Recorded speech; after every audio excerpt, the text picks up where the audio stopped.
Hi friends, it's Cecilia coming at you video this newsletter only because I am on the computer all day long and I just cannot type one more thing. So thought I would cut you a quick video, and there's a couple of things I want to share. The first is I just want to remind you why I even bother putting a newsletter together and why I even bother reaching out to you guys. And one is because I love teaching. It is the thing that is my passion. It's the thing that makes me get up in the morning, and I want to share that with other people. So that's the main reason I'm constantly reading and finding nuggets that I want to share with other people. So that's what comes out in my trainings. So for this newsletter, I want to share with you something I've learned recently, and it comes from this book. Maybe you've heard of it. It's called The One Thing. Is that upside down? It's called The One Thing, and it's by Gary Keller. If you've heard of Keller Williams Realty, Gary Keller wrote a book, and I encourage you to read this book. I feel like I've learned so many things from it, but most importantly, what it's talking about is narrowing your goals down, or narrowing your focus or your vision down to one thing. And he talks about 7 areas of your life. So your finances, your spiritual life, your personal life, your fitness, your relationships, your job, and your business. So in each of those areas, what's the most important thing? What's the one thing you want to achieve in each of those areas? Let me give you an example. Health and fitness.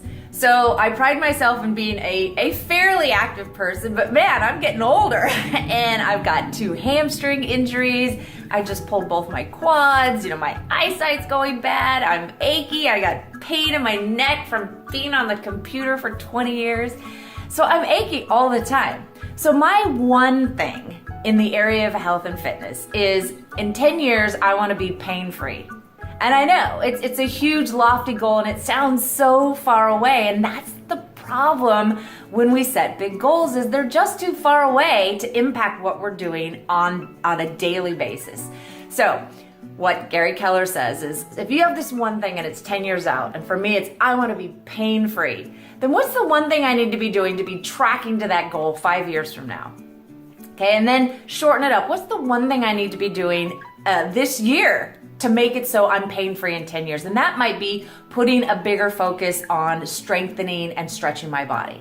What's the one thing I could be doing this month? Well, this month, maybe I can try out a couple different fitness classes to see what's straining my muscles or what's working my muscles, what might be a better way for me to exercise than running. What's the one thing I need to do this week? Well, this week I need to get out and exercise. What's the one thing I need to be doing today? Well, today I need to go for a walk. I need to make sure I'm moving my joints and that I'm stretching my muscles. So if you want to achieve something big in any of those 7 areas, you got to start taking it in. You got to reel it into the impact. What can I do today? So if your goal is, let's say, in your personal life, I want to have a great, healthy marriage 10 years from now. Of course, this would be your goal, not my goal, because I'm single. But if you're married, I want to have a great, healthy relationship 10 years from now. Okay, well, what do you need to be doing in the next 5 years to be tracking on that? What do you need to be doing this year, and then this month, this week, and today? And it really changes how you do things. It might change, something that you buy, because your financial goal 10 years from now is to have your mortgage paid off, or to buy a rental property, right? So then what can I do today? Well, maybe today I just don't buy those shoes because it doesn't help me accomplish that goal. So I would really recommend you picking up this book. It's just like opened my eyes to a few things, and especially for me in this area in health and fitness.